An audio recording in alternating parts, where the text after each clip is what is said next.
What's going on, guys? So actually I have something different from my trip videos to do today. This is actually a Pokemon based video, and I'm just going to talk a little bit about the market.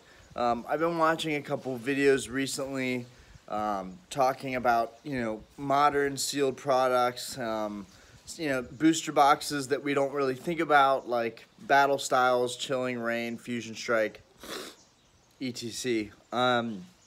So I've been collecting Pokemon for about 2 years now, roughly. Not a long time by any means, and honestly, I got in at the height of the market, I would say. And I'm also heavily invested in the stock market. I have a lot of money sitting on a company called QuantumScape. And who knows what's going to happen there. NASDAQ's been down for a year from its 1-year chart. And that's been rough, having to wait on that investment. It's been horrific. But because of that, well, not because of QuantumScape, but just in general, I like to diversify. I like to have my money in all kinds of assets. I have gold. I have cars. I have a house, property, real estate. I have, cards. I have the stocks. I like to have a little bit of everything. That being said, in terms of collecting versus selling, here's what I think.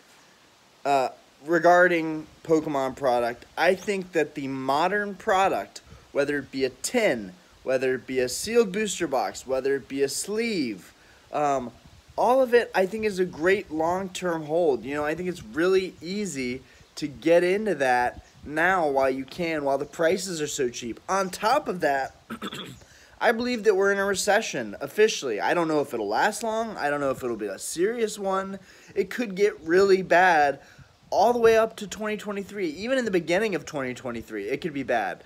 But for the most part, what I'm seeing is not a lot of vintage product out there, and a lot of modern sealed product. I see a lot of it out there. Yeah, Nostalgianomics is another Pokemon based channel, and he was talking about Battle Styles, Chilling Reign, and so forth, being good investments right now, being around the $80 mark or the $70-something mark when you get your 2% back from your cash rewards, credit card, whatever. I think that's a really good point. I think it's a really good point. I want people to take Pokemon more seriously as an investment because I think it's a serious investment. Despite loving collecting Pokemon, I'm not doing it just to collect Pokemon. I'm doing it because I want to make money. But to that point, I'm going to be realistic here. I have not made a dime off of modern product. Whether it's sealed, whether it's single cards, I have put both up for sale and taken both off because they just don't sell. They don't sell. Now, my vintage product, whether it's used, sealed, terrible condition, all of it sells. That is the data that I am seeing personally, is that all of the vintage product sells. It always sells. I have no issue with it. I don't need to bank on making 2% or 3 or 4% or 5% in 3 months off of sealed booster boxes. That's nothing. That profit margin is truly nothing. And honestly, if you sell Pokemon product, which I do, you get used to shipping things out and haggling with customers and customer service and this, that, and the other, and that's very important. To be good to your customers and to be reputable is having good interactions and relationships with the people that are shopping with you. And I like to think that I do. My reviews are really good. I have really good 5-star reviews. And not just 5-star reviews. I have like in-depth paragraphs of people saying they loved the experience shopping with me. That makes me feel great, but it also makes me feel good as a business. But what I will say is the modern sealed product, to buy a booster box for $80, $70, $60, anywhere in that area, and then to sell it for $100, maybe $90, that's just not doing it for me. When you're spending $10 to ship a booster box out because they're pretty dang heavy, and when you're getting hit with taxes, the fees, it's just not there. Now, what I will say is I've been buying Pokemon vintage theme decks all these past 2 years. That's really what got me started. It wasn't the single cards. I was interested in the theme decks. Why? Because as a kid, I never had the theme decks, so I found them fascinating. When I was collecting my Yu-Gi-Oh! Again, I went after the starter decks, you know, Yugi, Joey, Kaiba, Pegasus. Those I feel like are iconic and a no-brainer vintage investment. And I thought, does Pokemon have that? They definitely have theme decks, but I never had them. I never had the OG theme decks, so to speak. So I ended up collecting all of those. And then I realized, you know, there's not a lot of these out there. They have to be pretty scarce. They have to be pretty valuable. But as you watch the market for a year, 2 years, you realize there is a lot of product out here. There's always going to be a lot of product out here, but you have to know what to look for. That being said, it's not for everybody. I spend a ton of time looking online, and that should be factored into my costs. With the modern sealed product, you don't spend any time looking online. It's just boom, it's right there. And that's kind of great, you know, in terms of finding it and being able to flip it quickly. But in terms of the profit margin, I just don't see it. You know, if I buy a vintage theme deck, whether it's used, badly used, and played and battered and beaten, or a sealed theme deck, it's very easy for me to sell it. Honestly, all of the stuff that I've sold is very overpriced stuff, mainly because I'm guaranteeing that it's authentic product, that I'm going to talk to you immediately, that I'm going to have good customer service, and that you're going to get exactly what you see. I'm very transparent. I say, hey, there's scratches on this card. There's bends on this card. You know, the holographic card in the theme deck looks great, but the rest of the deck is meh. Or the holographic card has a scratch, but the rest of the deck is very near mint. That's why I'm able to sell stuff. I've sold upwards of almost $6,000 in theme decks this past year. I really only started selling, you know, really this past year, maybe even less. That's a lot of money to bank in just, you know, about a year. In my opinion, is it a lot of money in general? No. A couple $1,000s for selling Pokemon all year is not a lot. And I put a lot of work into it. I put a lot of work into my packaging. You can see it in my videos. You know, I write a nice heartfelt note. You know, I include extra repack modern set cards, mainly just because I don't care about modern cards, so I just repack them and kind of give them away. And I give away multiple holos in most cases. But I'm not trying to veer off point here. My main point is just, what do you want to go into if you're going to collect Pokemon or sell it? Well, modern sealed product, I think, is a great long-term investment. I think it's going to go up a lot. But I do feel like the vintage sealed, used, whatever, anything vintage, because there is that nostalgic factor, especially for me. I'm born in '94. I'm a '90s baby. It just drives me to continuously buy product and hoard it. I don't feel that way about the modern product. Oh, my battery's low. The only modern product that I feel that way about are sets that I think that there's a really cool card in, a really cool chase card. And honestly, Evolving Skies is a really strong set for that. But more than that, even though I had terrible luck with this set and spent way more than I intended, you know, thousands of dollars on this set, Brilliant Stars, I went chasing for the Charizard, and I ended up just buying the Charizard. I was able to get the full art alternate Umbreon, but I was not able to get that full art alternate Charizard. So I ended up just buying that card. But because that card is in that set, I believe that set is always going to be a super OP, overvalued set, and it's going to skyrocket. Evolving Skies has the evolutions, skyrocket. You know, these factors are really, really important. Stuff like Chilling Reign, it has that alternate art Blaziken, which I bought that separately just because I really, really wanted it. But my point is, I've been able to, in most cases, double my money with the vintage theme decks. And I've even started selling lots of, like, you know, sets of 5 to 10 vintage, you know, holographic cards. And honestly, I wasn't sure those would sell because the modern cards that I was selling, even as low as like $20, $30 for like 30 holographic cards, they're just not selling. I can't even get $1 a card. But with my vintage stuff, I bought a couple bulk lots this year locally from different people, and I think I paid like $200 for like a crap ton of vintage hollows. Oh my God, what a deal that was! But that's irrelevant. In terms of the profit margin, I think I could have made a profit margin regardless.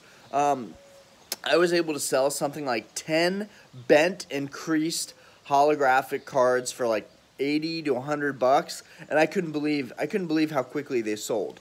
These are creased, bent, scratched cards, and I was very transparent. The buyers were happy with that. They wanted to get a bargain deal, and I think they got a bargain deal. Selling lots is, I think, one of the best ways that you can maximize your profit because you're not dealing with the shipping costs. And the shipping costs, for me personally, because I do not touch USPS, I only use UPS services for shipping. They're expensive. They're not cheap. They're like $12 at the low, and they're $25, $26 at the height, depending on if you live in the middle of nowhere. So all that being taken into account, I think if you are a new collector, I think buying the modern sealed product is a great long-term investment. If you can sit on it for several years and you don't care where your money's parked, that's a great investment. I think it's a no-brainer, but you've got to be able to sit on it. And I think a lot of the people in the Pokemon community are going to easily be able to sit on it if they are die-hard Pokemon fanatics. If they're not, then I think if there's seriously a recession that hits, I think a lot of people are going to liquidate. You're going to see a lot of stuff hitting the market again, and people are going to sell that stuff. And honestly, if that opportunity comes up, there's going to be plenty of stuff for people to buy. It's not that way with vintage products. Another YouTuber that's really big, SM Pratt, he was talking about the fundamentals of vintage product and how no matter what, he's just going to keep buying up all the first edition base set product. Well, his reasoning mainly was just that the fundamentals show that that product is not going to increase in supply. And I don't care what you say about first edition base set. I've almost collected that entire set.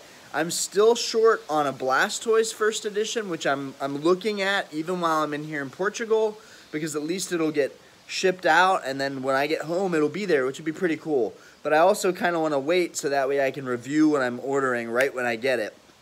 So I might wait until I'm about to return in a week and then order the cards, the last cards that I need.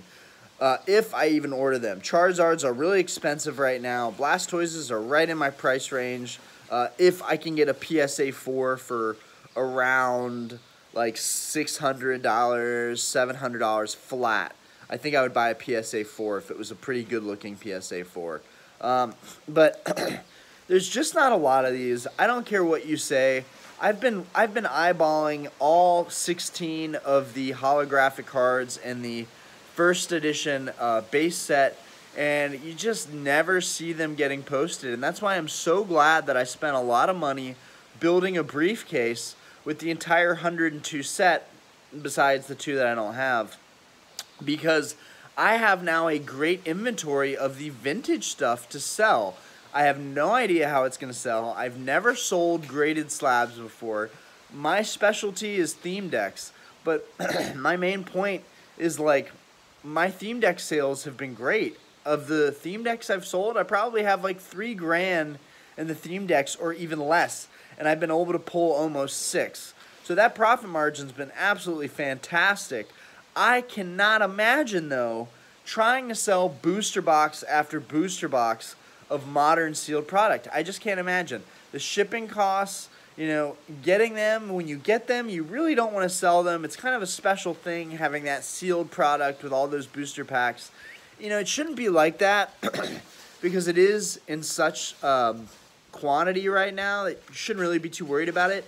But because I'm experiencing and seeing the rise of vintage product, historically it makes me believe that yes, Pokemon is going to be a generational thing. It's going to be around. People are not going to be as interested in the older product, but they are going to be as interested in the newer product because that's what they're going to grow up with. Young kids that are growing up with Battle Styles and Chilling Reign and Evolving Skies and Fusion Strike and Brilliant Stars and Darkness Ablaze and Astral Radiance. Pardon me, guys. all those kids are going to want that stuff in 10, 20 years. It's going to be nostalgic for them. It's going to go up in value. It is a strong investment. I hate, and hate is a strong word, but I hate this divide of modern and vintage. I know my opinion is more towards vintage, but I'm still saying that both avenues are great for an investment long term. I just think if you want to make a quick buck, you're gonna have to jump into the big leagues with the vintage product that's a little more expensive. Let's just compare. If you're trying to make money off of booster boxes, okay. Let's just compare vintage and modern. And it's not a great comparison because there's really not a lot of vintage. So you're not going to be easily able to just flip vintage booster boxes all the time. But this is also my point here. If a vintage booster box, if you can snag one for $5-6 grand, let's say a fossil booster box, you're able to, an unlimited fossil booster box, you're able to snag it for, let's say, $5 grand, $6 grand. And because of the scarcity, you're able to offload it because of your name, especially me. I'm a YouTuber now. I'm a big-time collector in Pokemon. And I'm pretty established in the things that I do collect. Cars, my property. I own a bar right now that I operate, Starlight on 22nd, which I'm kind of stressed out about because I'm not there to run it. And I just don't know how everything is. No one's really telling me how everything is, which kind of worries me. But I operate businesses, I know how to run a business, and I take that skill set into Pokemon. And I just feel like if you can get a booster box for $5 grand and sell it, you want to maximize your profit with minimizing your time spent in it. I've drained so much time researching Pokemon products. That cost is already a sunk cost. I've invested in it. But you don't really need to do that with modern product, which is great. But if I'm selling if I find a booster box for $5 grand and I'm selling it for $6 or $7 grand, that profit margin is going to be a lot more, is going to be a lot better of a passive income than me trying to sell cases of these newer booster boxes. The shipping costs, the time, the risk that you might get ripped off by the buyer. I know buyers are always worried about sellers. I am too. But as a seller, you're worried about the buyers trying to rip you off. Anyways, guys, I did not mean for this video to go so long. I just wanted to talk about my thoughts on the market. In general right now, I was watching a video last night and they were comparing it to the stock market. And I've taken a 60% loss in the stock market recently. Putting all of my money pretty much in a company called QuantumScape. And I'm okay with that. I'm willing to ride it out. The stock market is a long-term thing, but it's like my point on vintage, It just takes the click of a button, to sell all those shares and make all that money like that. It just takes selling that one listing for one booster box to make all that money like that. Thousands of dollars because of how blown up and inflated the market is. With the modern product, you gotta sell box after box after box after box after box. It's gonna be really taxing. It's definitely gonna wear you out, and you're also gonna have the space issue. With the vintage product, I can only afford so much stuff. It just doesn't take up a lot of space. The singles are worth good money. They don't take up a lot of space. But if you're buying, I've noticed this personally. All of my ETBs and my new booster boxes and my new, collection bundle boxes, whatever you want to call them, they take up a crap load of space in my room. I've actually cleaned out my closet so I can start stacking all the newer sealed product in my closet because, one, I don't really care too much to display it because it's not really that special to me. Two, takes up a lot of space, which matters because my game room, my recording room is getting crowded.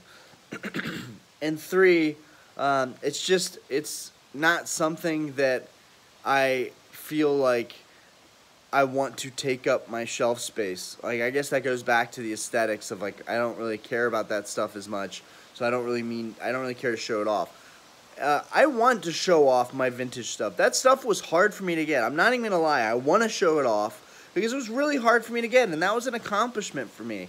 For example, I haven't even done a recent video yet, so you don't know that I have these yet. But I recently spent a lot of money on just display boxes for theme decks. They were Neo Genesis display boxes for theme decks. And I spent like $150 or $125 after I offered, down from $250. I spent a lot of money on each of those. But you know what? I hadn't seen them for about 2 years. So I hadn't seen them for a very long time, so I just pulled the trigger. But that stuff, really, I take pride in it. I will never take pride in the sealed booster boxes that I have that are newer, modern booster boxes. I just won't. It's not a shot, I'm not taking a shot at modern product. I have modern product. I play both sides. But I'm just going to say this. Sit on your modern sealed product, because one day it will be worth a lot of money. And the people that don't believe that are fools. People that don't believe in general that Pokemon is a good investment are fools. It's clearly shown to be a good investment. It's one of the hottest trending pop culture fads. I shouldn't say fad because that implies it's going to burn out. But, the stock market is going to come back. We're about to hit a recession. It's a good time to buy everything. Stocks, Pokemon, vintage, modern. So, cool down, guys. It's good to be in the markets on both ends. It's a great time to be a buyer. Let me know what you think. Let me know in the comments what you think about the markets. Are the points that I'm making valid, or am I just blowing steam? I'm totally fine with people being critical of what I have to say. As this channel is approaching 200 subscribers, I'm really, really proud of that, because I haven't really had to put too much work in. I've made a lot of videos, but I like making the videos, and I don't care to just remove my old videos that have no views. I don't care about that. I want people to see kind of my transition from 0 to, right now we're at 162 subscribers. I'm so hype about that. That makes me so happy that people are interested enough to listen, but more importantly, that I'm retaining my subscriptions. That's awesome. I'm trying to think if there's anything else I have to say. Just another thing. I think that the theme decks, the vintage theme decks, are a fantastic investment. Do I have that opinion about the modern theme decks? No, I don't. I really don't care for the modern theme decks at all. I'm all for the booster boxes, but the modern theme decks just don't do it for me.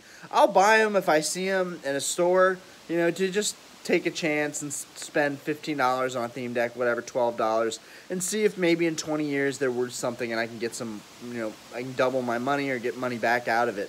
But I try to avoid those theme decks for the modern product. In terms of booster boxes, no, I don't. I have sealed modern booster boxes, which makes me feel like the man because I've got booster boxes. But at the same time, I don't have any sealed vintage booster boxes, which suck because I think that is the pinnacle of collecting in Pokemon. I think you want to have sealed booster boxes. The vintage old cards are not ever going to hold. Actually, that's not true. I was going to say they're not ever going to hold the value that the sealed product does, but that's not true. There are cards that are just kind of randomly starting to gain a lot of value. I think like a card, for example, Alakazam, Mewtwo, you don't see those really at all. I've been watching for all those first edition cards. You never see them get listed, and when they do, they get bid up really quickly, upwards to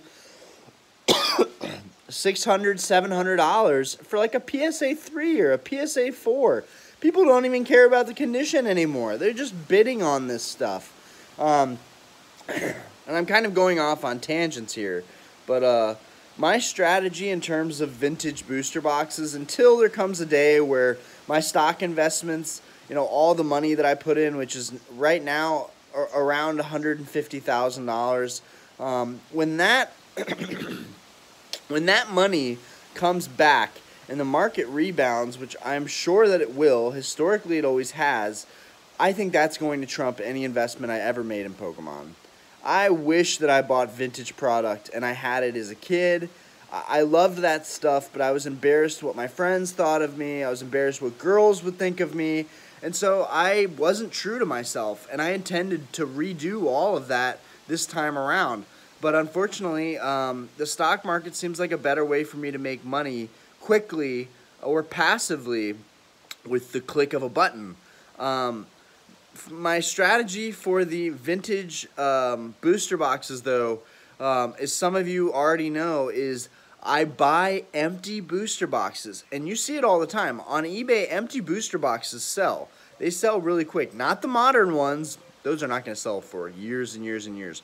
But the vintage empty booster boxes, you know, it's hard enough to see a sealed booster box. So when you see the opened old ones, people still buy them upwards of like $100 plus, especially if it's like a base set box or a shadowless box or a first edition box. Even if they're damaged, I'll buy them because ultimately my plan is to buy all of those booster boxes and start stacking them myself with packs.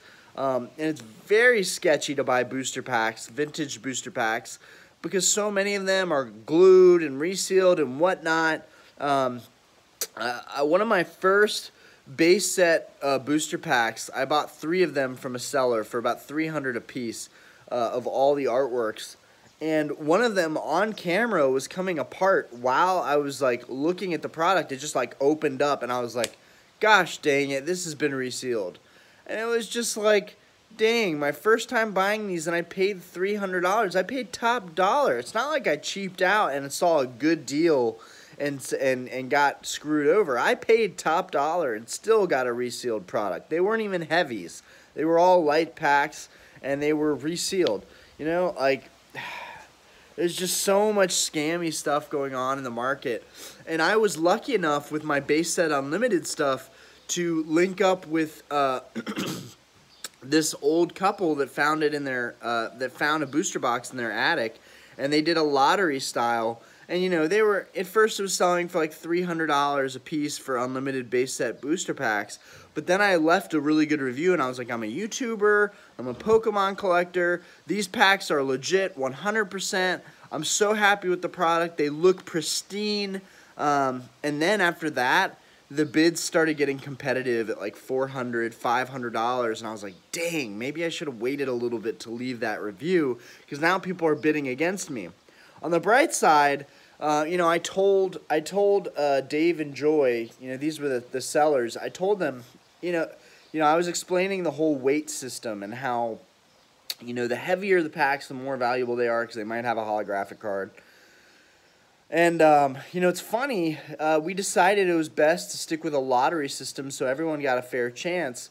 Well, I actually won, I think 11 out of the 17 packs that I won were heavies, which means you only get 12 heavy packs in an entire booster box, which means I won out of the 17 packs, over 50% of mine were the heavies. And on top of that, almost all of the packs that you get in the box that are heavies, I won out of a lottery system.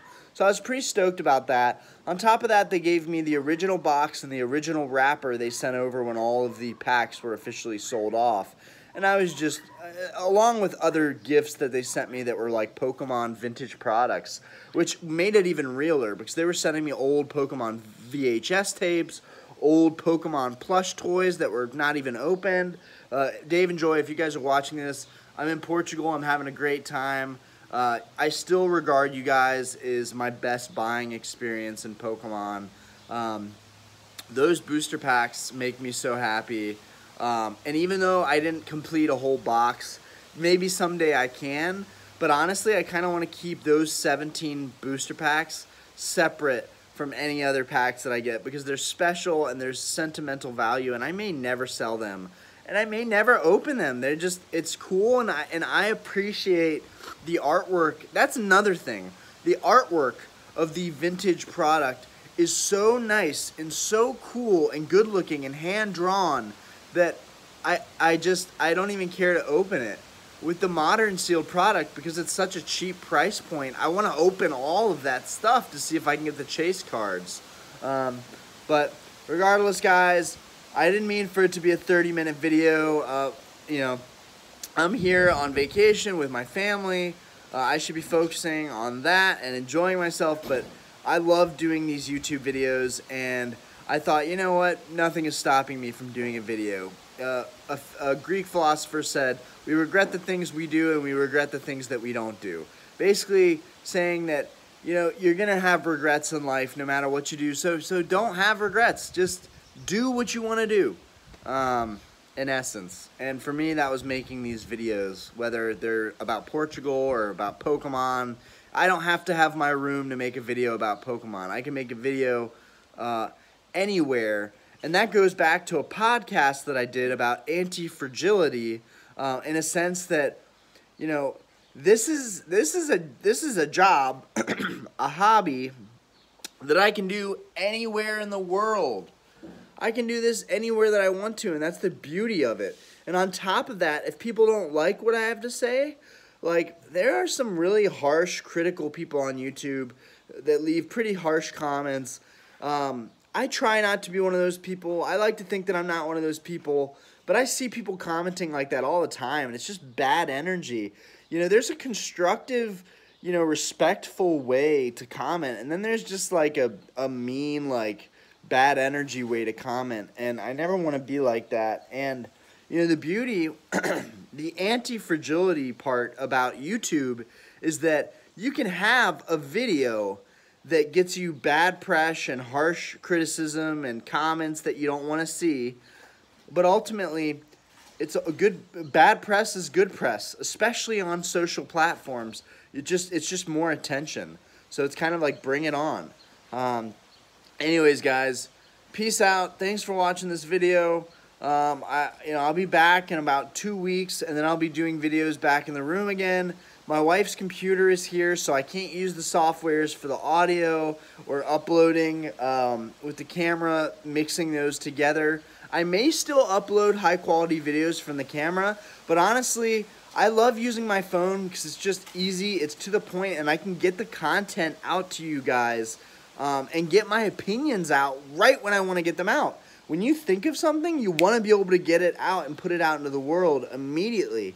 You do not want to have to wait for people and plan and do all this stuff to get the quality content that so many content creators are doing. You know, I have so much respect for YouTube now, for the content creators, putting all that time, for people who make spreadsheets, for people who have multiple camera angles, for people who have the audio setups that are really nice. You guys can see in some of my other videos, they're very high quality. I have high quality audio. I am trying to get to that level where I can put out that kind of content. But with raising a family, running businesses, living my own life, trying to enjoy my own time, trying to take care of my health, you know, mentally, physically, going to the gym, it's hard to juggle all of that. And I feel like when I was doing videos on my iPhone 7, I was able to do so much content all the time. Is the quality of the video is good? No. But the audio is not terrible, and you're able to hear my points and get what I'm trying to say. Anyways, guys, I have rambled for far too long, but I think it was long overdue as well. But look at this beautiful place. Is this real?